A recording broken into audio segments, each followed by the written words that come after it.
Filling up your tank in Montgomery may cost you a few cents more per gallon if the city adopts a plan to raise taxes. The City Council considered the proposal tonight as a way of raising money to improve city streets. Local gasoline taxes make up a small portion of the overall tax collected at the pump, but city officials say a small increase could go a long way. Our Simon Schuessler was at tonight's meeting and has more.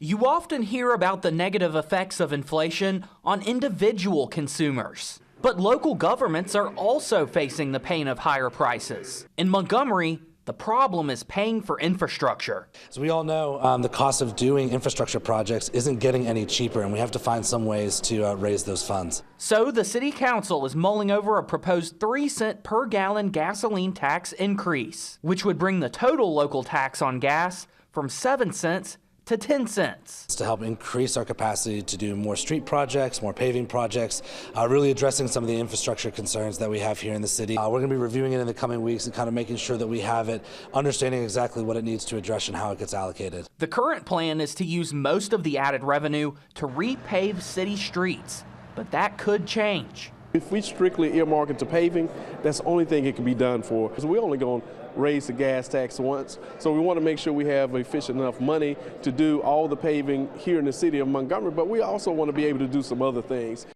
Yeah, and there are limits on what the council can use the money for if it passes. According to a state law passed in 2023, local governments can only use new gasoline tax revenues on road construction, mass transit expenses, or traffic law enforcement. Any gas tax passed before August of 2023 is not subject to the limitation, Mark. All right, Simon, thanks for that. Local gasoline taxes are collected in addition to the state gas tax, which, according to the Alabama Department of Revenue, is currently at about 30 cents per gallon. We'll let you know when the council makes a final decision.